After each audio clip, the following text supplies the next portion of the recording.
இந்த ஆளுநர் ரவி 2019ஆம் ஆண்டிலிருந்து இந்த திருவள்ளுவரை பற்றி பேசுவது என்ற ஒரு வேலையை தொடர்ச்சியாக செய்து கொண்டு வருகிறார்.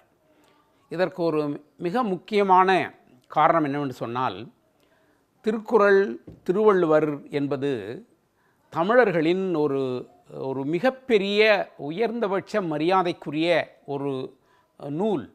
இது தமிழர்களுக்கே உரியது என்று சொல்வதை நாம் அனுமதிக்க முடியாது என்ற ஒரு மனரீதியான ஒரு மனநோய் என்று கூட சொல்லலாம். அந்த நோய் சார்ந்துதான் இந்த திருக்குறளை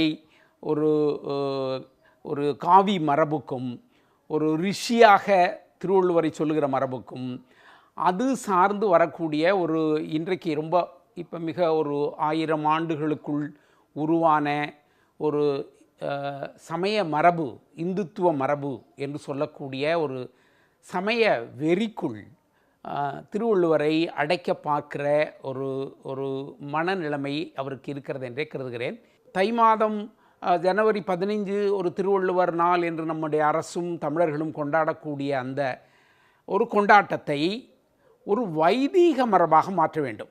அதை ஒரு ரிஷி மரபாக, அதை ஒரு இயற்கை மரபு சார்ந்த தமிழ் மரபுக்கு எதிராக அதை காட்ட வேண்டும் என்பதற்காகத்தான் அவர் இந்த வைகாசி நாளை எடுத்துக்கொண்டிருக்கிறதை நாம் பார்க்க முடியும்.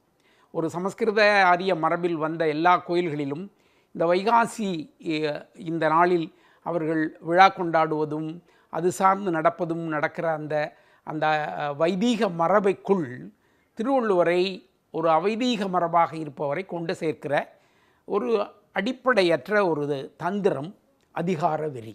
இந்த ஆளுநர் ரவி என்பவர் அவருடைய இளமை வயதிலேயே இந்த ஆர்எஸ்எஸ் பயிற்சி பெற்று அந்த ஆர்எஸ்எஸ் கருத்து நிலையிலேயே வளர்ந்து வந்து பின்னர் ஒரு காவல்துறையினுடைய அதிகாரியாக இருந்து அந்த காவல்துறை சார்ந்த அந்த பல்வேறு பயிற்சிகளை பெற்ற ஒரு மனிதர்.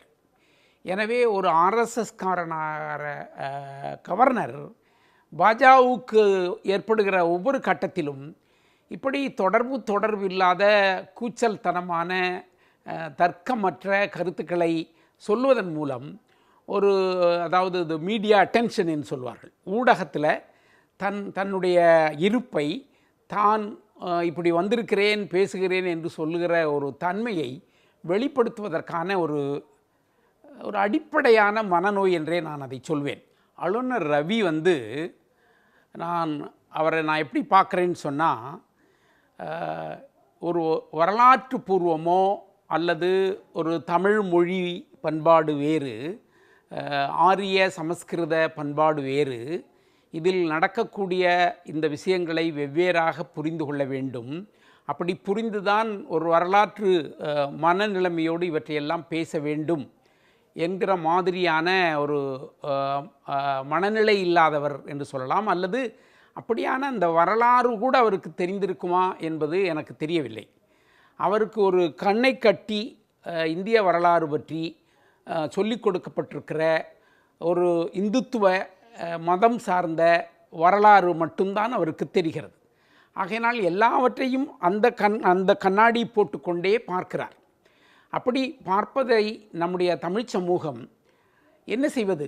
ஒரு உயர் அதிகாரத்தில் உட்கார்ந்து கொண்டு அவர் பேசுகிறார்.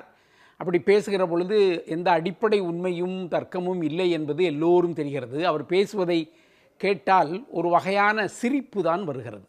என்ன பேசுகிறார் இவர் பேசுவதற்கும் இந்த உண்மைக்கும் வரலாற்றுக்கும் தர்க்கத்துக்கும் என்ன உறவு?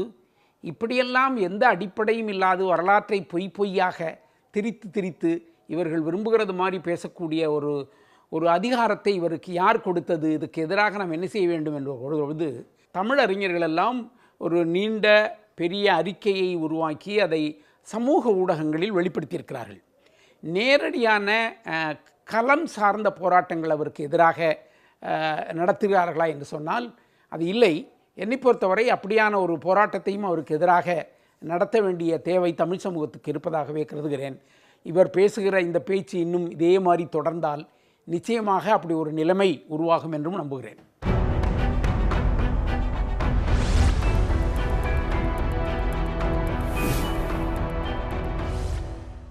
உடனுக்குடன் செய்திகளை தெரிந்து கொள்ள சன் நியூஸ் பெல் ஐகானை கிளிக் பண்ணுங்க.